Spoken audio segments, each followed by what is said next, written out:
Let's do it. Let's boogie. See what we got going on. And then we'll go Woo! right to Obviously, this is kind of rooted in your own lived experience. I'll try not to mispronounce ankylosing spondylitis. Is that You crushed that. crushed it? Yeah. Yeah. So I mean, obviously you could talk for hours, but kind of like what brought you to this moment? Sure. I mean, the journey as a filmmaker is probably longer than we have time for. So I'll say the journey as a human to get here. I have had AS, since my teenage years, but I became aware of it, and it was diagnosed in my early 20s. And so my 20s was this experience of trying to understand this disease that I can't see. It's something that affects me on a daily basis, but in very inconsistent and unpredictable ways. And so it's really, I'll start here. It's really fucking frustrating as a disease. Any invisible illness, any chronic pain, it's very hard to track. Your doctor will ask you to self-report. Tests don't really reveal the full picture. And so this project began as a personal exercise, both for myself, but also to see if I could communicate with the people in my life of explaining, what does this feel like? And so I quickly turned to the language of cinema, and specifically genre movies, to try and make it larger than life, to then show something that was true and real. The script went through a lot of different iterations. It began as just a collection of images and sequences, but eventually I had to find a story, and that story is one of acceptance. It's the piece, if it's about anything, is hopefully it's this idea that the things you love are more important than the things that hurt you. So I wanted to make a disability film that was really fun, something that was cathartic, both for myself, but for the viewer, something that gave you as an audience the understanding of what it's like to live with this demon that others can't see. The film is about my experience with ankylosing spondylitis, but it's very applicable, hopefully, to anyone with any sort of chronic pain, illness. I think it applies to mental health diseases as well. Many of us, unfortunately, know what it's like to battle with that thing that others can't see. And so, yeah, getting to play in this genre sandbox to bring it to life and make it larger than life was a real treat. The way that I always view film is oftentimes the most specific projects have the most universal impact, right? 100%. Because you're not trying to paint with such a broad brush. You're just saying, look, this is what it has been like for me, what it is like for me. And then by diving so deep within yourself, you end up painting something that actually applies to so many people. Yeah, I couldn't have said it better myself, so I won't attempt to. I totally agree. It's something that I really deeply believe as a creative, that the only way to get universal is to be specific to the life experience. Because the more specific you are, the more real it is. And then you tap into these broader emotions that allow people to see themselves within it. Yeah. I think about like when I saw Moonlight, I had no idea what that experience is like as a gay Black child. Perfect example. Yeah. It couldn't be further from my life, but the emotions in that movie were ones that I could experience. It's funny because that's actually the exact film that I use, like within that context. Yeah. There you go. So obviously you've been creating videos for, I mean, like a decade. Yeah. How is your approach to filmmaking different than creation of just video content, kind of digital internet-based content? Yeah, there are ways in which they're similar and obviously ways in which they're totally different. The thing that I've loved about the Try Guys as a format is that I get to reinvent it every time. And so over the years, I've actually sprinkled different genre stylings to different episodes when it's appropriate. If we're doing an episode about what it's like to raise babies or to raise a newborn, and we're simulating that with robot babies, shoot it like Paranormal Activity and use horror to bring that to life. There are weirdly, I learned a lot about scripted filmmaking by making unscripted videos, because you're often left with this massive footage that can be meaningless. It can be structureless. And so it's only by then writing really clear character arcs, understanding where's a character beginning, where are they ending, and how do I structure this within a perfect hero's journey, what scenes are necessary to move the plot forward, and what is going to make it feel like we're stalling. I learned more about screenwriting by doing unscripted videos than I did from the scripts that I've written. It was a slow process, but it was a good one. It was one where I learned a lot. The big difference, obviously, is just the amount of time that you get to put into it. The internet moves at a somewhat relentless pace and is driven by the economics of what platforms want and demand. There is a cadence of posting that shades your art. There's no way around that. Economics always impact what you're able to make. And so when it comes to a short film, by virtue of what it is a labor of love. Short films don't make money. There's no path to monetization here. You're only making this from a place of passion. And so, we pay people very well, but the people who were coming on were doing it because they shared that sense of passion. Everyone brought their own love into it. But the timeline, I think, was the biggest difference. This was a project where I noodled on the script for a year on and off, thinking about, okay, what are the visuals that I want to tell? What is even the story that the point I'm trying to get across here? Then once I had a finished script, realizing this is going to cost $500,000. I've written the next Titanic. We can't do this. So then thinking practically about what can we actually afford on a budget while still coming up with really explosive, exciting visuals, finding those unicorn locations that we could turn into multiple places to give the film this really larger than life visual feel. I wanted it to feel like this, there's all these different vignettes and motifs, and that was something that was really exciting to paint with so many different paintbrushes within one project. And so once we found a location, then I rewrote the script again to figure out how can I make the most of all of the visual opportunities here. What can we achieve? What can we not?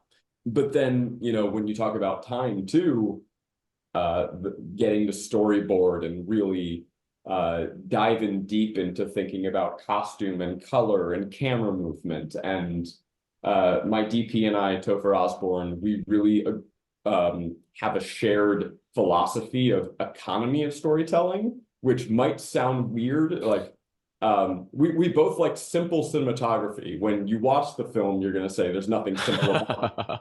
Insane. The camera's flying all over the place. But what I mean by that is that we shot what we needed and nothing else. And so that required really, really intense storyboarding to make the most of our time, to know that we were getting the shots, moving on. But that then also left us without extra coverage in case we fucked it up. So it was just, it's the most time and care and love that I've ever gotten to put into a single thing. Hopefully that shows. You bringing that up, the point of one realizing that you need to cut back on the script or else it's going to run you $500,000, but then also just shooting what you need. Because I had an interesting conversation with Francis Galuppi. I don't know. He directed The Last Stop in Yuma County, and he's slated to direct the next in the Evil Dead franchise. And he was saying the exact same thing. The original budget was quite a bit higher than it ended up being in reality. And he and his DP, they storyboarded everything to the nth degree, and they only shot what they needed, and it just had to be that way. There's something to be said about almost limiting yourself to the point that your vision is clear, right? Like there's no other path. You mentioned Francis, and Mhm. Evil Dead is a huge inspiration in just everything I do. The Sam Raimi's collaborate. Well, Sam Raimi's work on Evil Dead, the way that he plays with camera and motion in camera, and also his later collaborations with Bill Pope, something that we looked at a lot in this project. I even was showing Topher scenes from Spider-Man 2, and I'm like, I'm telling you, man, just hear me out. This is dope. And then he watches like, all right, yeah, that hits. Yeah. But the one of the things that I was the most excited to direct was my own little Evil Dead moment. And we have this recurring motif of this hallway, kind of mythic hallway, and Beautiful too. Yeah. I mean, our production design team, I could talk your ear off for an hour about how much they knocked it out of the park.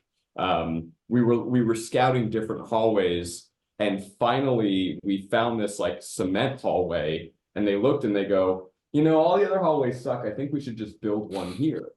And I'm so used to working with what I have that they gave me permission to dream bigger. In a way, it actually was just a huge learning moment right there to be like, oh, right, let's make the thing that we want as opposed to go find what exists. I think that's like a holdover from, the student film days, right? But the thing I was most excited to film was our Evil Dead POV shot. And long story short, we had a ton of technical difficulties in this cement hallway. That hallway, there was like the radio frequency was getting distracted or interrupted, so the lights wouldn't work and we couldn't cue them. And so we finally got to this crunched place where my assistant director came to me and said, if we go over here, you're going to screw your whole next day. And we had like, basically half the script to shoot the next day. And so we had one take for mostly every scene you see in that hallway. Wow. One Evil Dead shot. The scene of me running down the hallway was supposed to be this giant orchestrated sequence, and we had to cut it. And it was a real lesson in a lot of things. It was a lesson in serenity, just accepting what the movie gods want, but also in always having a contingency plan, because that to me was like, okay, we can sacrifice on everything else, but this is the scene where we're going to do it this way, and everyone get out of my way. And then of course, life said, fuck you. Actually, no, you're going to have to wing it and come up with a new plan on the fly. So I've gotten over the stress streams about that scene, but I do hope someday I get to take another stab at, we killed it, but I do hope I get another stab one day at our little Evil Dead homage. It's funny that you say that, because the hallway scenes are probably the most memorable to me. And so it's always funny hearing the reality of the shoot versus kind of what you see on screen. It's just an absolutely miserable experience. Everything else was a delight to film. That was absolute hell. Yeah, there's these different interconnected vignettes and kind of like almost metaphors for the pain that you experience on a daily basis, right? Like at some point you're the patient in the game operation, you're having jackhammers kind of attacking you, you're being beaten with paddles. I'm curious, are there any kind of vignettes or metaphors or moments that you shot and didn't make it into the script? Absolutely. Well, first, my first script was about 25 pages, Yeah. and nothing that is in the script made it to the final. So that entire script was thrown away, rewritten. So I mean, we had like a fight with an invisible man where he threw me through a table. That was not filmable, given our time and budget. The only things that didn't make it, there was a shot where I was playing cornhole, and I threw it and my arm got ripped off and landed on the cornhole. And it just, because of everything that was happening around it, it just didn't play. Mhm. There was a shot where I was barefoot dancing on glass. And same reason, just felt like it didn't need it. Mhm. Um, the scene that is currently the credits is this, great 1950s alien send up, and B-movie send up, and that was originally the midpoint of the movie. It's maybe my favorite scene. Marissa Rivera gives the funniest performance, I think, of the whole piece. And when we were showing it to friends, every time the movie got to that scene, there was just this feeling of like, you could feel them all deflate of like, oh, another metaphor, we get it. Mm. And we took it out, movie played great. Put it at the credits, it became everyone's favorite scene when we tested. So there were definitely, I talk about how meticulously I storyboarded it. Don't hear what I'm not saying. I got a lot wrong. And it was a real lesson, especially, I would say I got a lot wrong in the scripting phase. And it was a real lesson in everything you do needs to forward plot and character. And there were some things that just didn't do that. And yeah, I had to make some sacrifices. That credit scene was great for sure. That's another standout for me. It works. It's like it almost just works as almost like a sequel right after the movie's over. It leaves you with a smile on your face, but I don't know, middle of the movie, everyone hated it. You have so many different genre elements in here. You have like a pretty significant shift in tone around the midpoint where things get pretty serious. What was that like, balancing comedy, horror, drama within a 9-minute time frame? Not easy. I still, look, every time I watch it, I need to be restrained to not jump back into the edit. So I don't know that we nailed it. We just stopped tinkering with it. Yeah. Fuck, I don't know, man. We just tried really hard. It was a lot of trial and error. I would say the first 2 minutes, I must have 25 different versions of how that plays. It is hard because the scenes also are designed to flow seamlessly into one another, but we found ways to kind of move them around and play. Scoring also plays a huge part in that, in creating the tone. And my composer Umberto did such a great job at channeling some of the horror greats while creating something original. The message of the movie is that the things you love are more important than the things that hurt you. And so I wanted this to be a celebration of the things I love, the movies I love, the homages to directors that live rent-free in my head, the things that have given me comfort when I need it. So I wanted the form to reflect what is ultimately the message. That's why it was important to make a disability film that is fun and hopefully exciting and funny. I knew that the more relentless and silly the first half was, the harder it would hit when we kind of take the air out. And there's, there's a lot of techniques we do to achieve that. It's the pacing of the edit, it's the way we play with color, the way that the scoring goes from like balls to the wall with, we have this brass track song in the middle that is just blasting you with horns and fun. And then we force you to kind of live in silence and hearing me take a breath and all that. But the number one mandate to every department head was to put something they loved into their work. The more, you talk about specificity, it's just the more specific we can get with these little references to things we remember or misremember from our favorite movies, the closer we're going to get to something great. Yeah, I think what you see is the result of a lot of people pouring their passion, but also, and I want to be very clear about this, a lot of trial and error. It was it did not come together on the first cut. Amazing. I'm so happy that it has come to life for you, though. You've kind of recently launched Second Try Productions, which obviously was a significant part of this film. Yeah. Is there a plan to kind of put out some more projects, films that are meant to be festival or theatrical kind of projects? Yeah, I keep joking that Second Try has to bid on the project. We'll see who gets it.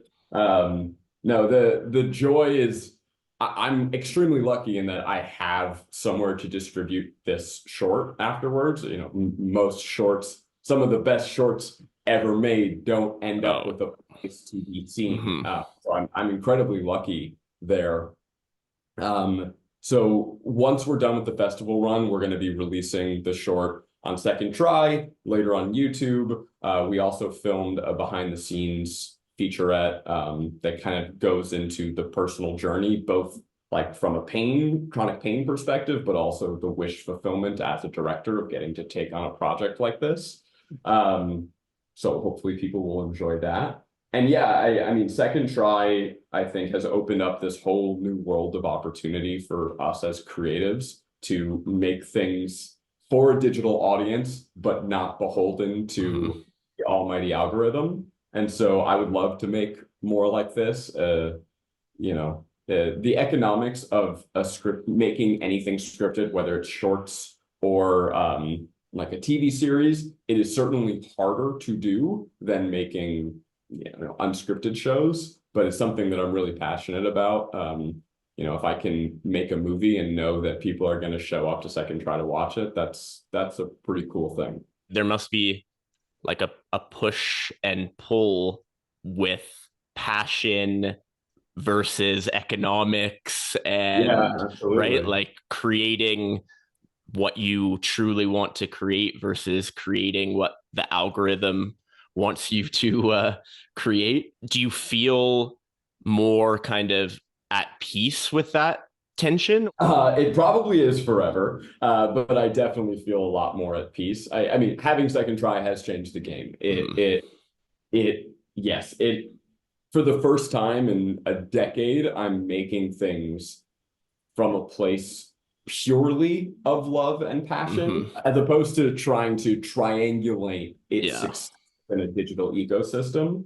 Look, no matter what art you make, the goal is for it to be seen by people. So you want to do it responsibly. You want to make something that is appealing, but I also crave taking risks, and the audience seems to be allowing me to take some wild ones, and I'm very grateful for it. I'm just going to ask you a few quick questions. You can elaborate if you want, or you can just give me an answer, kind of up to you. First off, I'm sure that there are so many, but all-time favorite director? Yeah. Sam Raimi. I hesitated to see if there was any other answer that would challenge that.